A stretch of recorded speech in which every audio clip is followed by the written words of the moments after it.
ఆయన కన్నీళ్ళు చూస్తే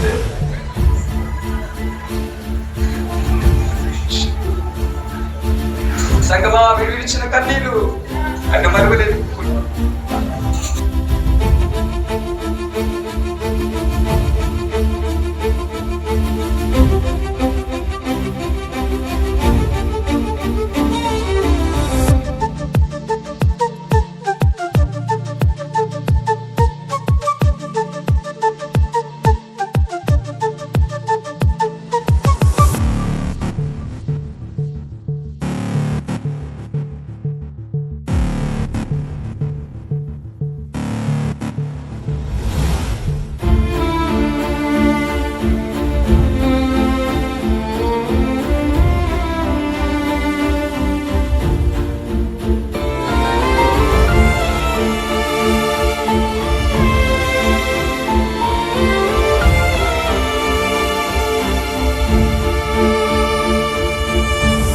మార్గంలో వెళ్తున్నప్పుడు నీవు నేను ఏది కోల్పోకూడదు అంటే విశ్వాసాన్ని కోల్పోకూడదు. ఏ వాగ్దానాలు అయితే మనకు వచ్చేపడ్డాయో, దేవుడు ఏదైతే ఇస్తానని చెప్పాడో ఆ వాగ్దానాలను కూడా నేను పొందుకోబోతున్నాను. ఆ వాగ్దానాల స్థితిలో నెరవేర్చబడిపోతుందండి. ఆ వాగ్దానాలు ఎత్తి ప్రార్థన చేయడం కానీ, ఆ వాగ్దానాన్ని ప్రభువుని అడగడం కానీ మనం నేర్చుకోవాలి. మనం దేవునికి స్తోత్రం కలుగును. హల్లెలూయా. Definitely God will fulfill all the prophetic words, all the promises of God in our lives. మనకి జీవితం దేవుడు నమ్మకస్తుగా ఆ వాగ్దానం మనకి జీవితంలో ఆయన నెరవేర్చడానికి సిద్ధంగా ఉన్నాడు. దేవునికి స్తోత్రం కలుగును. హల్లెలూయా.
వర్ధిల్లుచున్న ప్రకారము నీలో ఆత్మ వర్ధిల్లుచున్నది.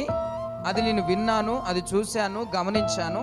నీ ఆత్మ వర్ధిల్లుచున్న ప్రకారము ఇప్పుడు నువ్వు అన్ని విషయములో కూడా, సంఘములో కూడా నువ్వు ఫలించాలి, సంఘంలో కూడా నువ్వు వర్ధిల్లాలి. నీ ఆత్మ వర్ధిల్లుతుంది, ఓకే. నీ ఆత్మీయత ద్వారా నువ్వు వ్యక్తిగతంగా వర్ధిల్లుతున్నావు, ఓకే, సంతోషమే. నువ్వు వ్యక్తిగతంగా ఫైనాన్స్ పరంగా కానీ, ఆరోగ్యపరంగా కానీ, కుటుంబ పరంగా కానీ, లేకపోతే నీకు అనుకున్నటువంటి కోణ విషయంలో you are becoming a blessed person personally, because you are saving your saviour. నీ దేవుని నమ్ముకున్నందువలన వ్యక్తిగతంగా నువ్వు వర్ధిల్లుతున్నావు, వ్యక్తిగతంగా నీ ఆత్మీయత, నీ ప్రార్థన వర్ధిల్లుతున్నాయి, సంతోషం.